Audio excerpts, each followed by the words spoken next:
dressed to the nines with manicured nails. She's got the white picket fence and a front porch swing, a boat on the bay and the world on a string. Every day she reappears, the lonely woman in the bathroom mirror, mascara running with her tears as a perfect daydream disappears. Just waiting for the clouds to clear. She's been feeling this pain for years. Happiness can't be bought. There ain't no such thing as Camelot.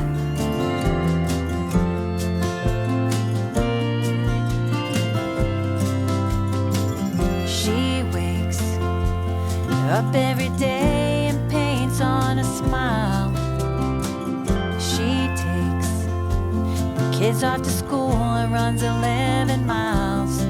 She likes to volunteer at the retirement home.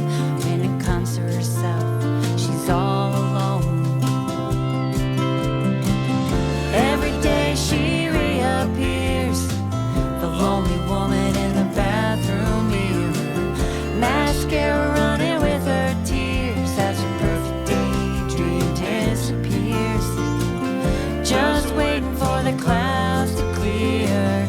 She's been feeling this pain for years.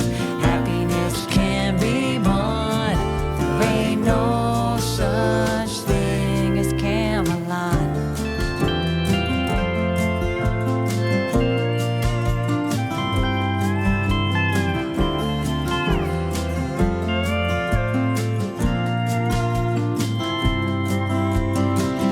Every day she reappears, the lonely woman in the bathroom mirror, mascara running with her tears as her perfect daydream disappears.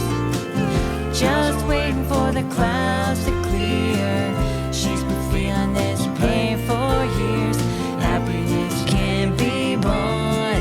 There ain't no such thing as Camelot.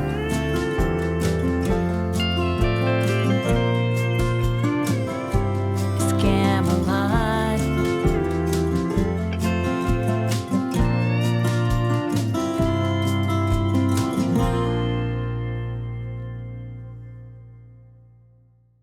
Welcome back to the Eager to Please podcast. We're on to a new month, and you know what that means: a new theme and a new song. This month, we're deconstructing that all too familiar saying we've all used before. You know the one I'm talking about. The I'm fine, it's fine, everything's fine line. It's what I call the fake it till you make yourself start believing you're fine lie. It's the phrase you say to someone when you don't want to talk about what's going on in your life because God forbid you're honest with anyone, let alone yourself, that you're not okay.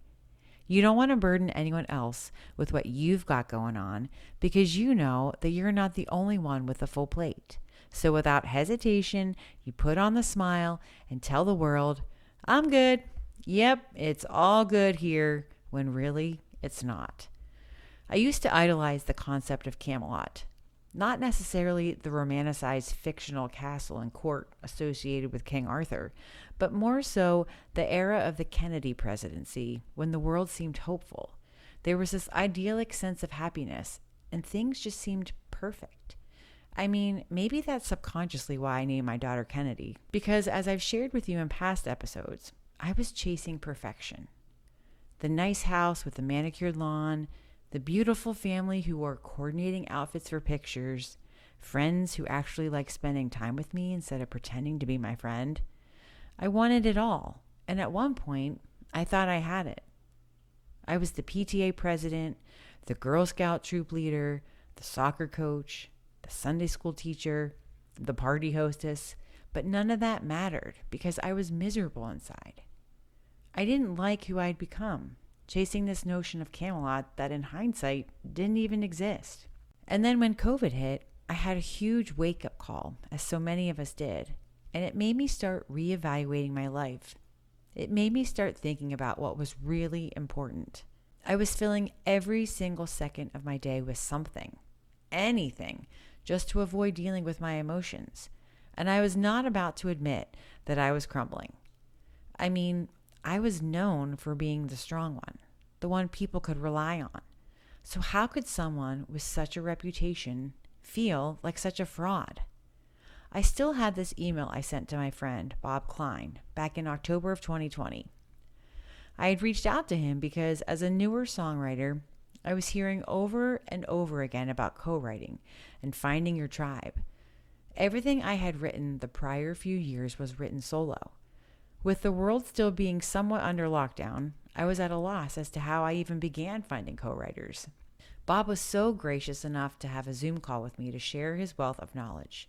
Not only did Bob lead our contemporary band at Sunday Mass, he was also a coordinator, and still is, for the NSAI Washington, D.C. chapter. So of course he had a few suggestions for me. After our call on a Saturday morning, he suggested I reach out to a guy named Phil Madeira. He was in the process of working on a solo project and was doing some fundraising. One of the offerings for donating to his project was a full day of co-writing, and as luck would have it, we had to write on Zoom, but nevertheless, I brought him the concept of this woman who was unhappy in her marriage, but she just kept faking it until she made it. And as a result, Camelot was born. See, it was on my heart even at that time. Sometimes it's crazy for me to think that I kept a lot of those feelings buried for so long. I felt so isolated and lonely.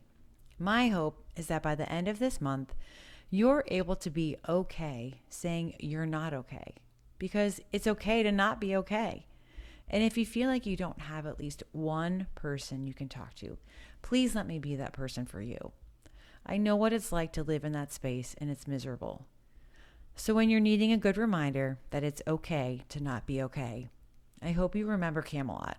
Have a good cry, and then reach out to your person, whether it's a therapist, a friend, or a family member, so you can get whatever it is that's holding you back off your chest, because you're worth the investment in yourself. Looking forward to having you join me on our next episode. We'll see you then.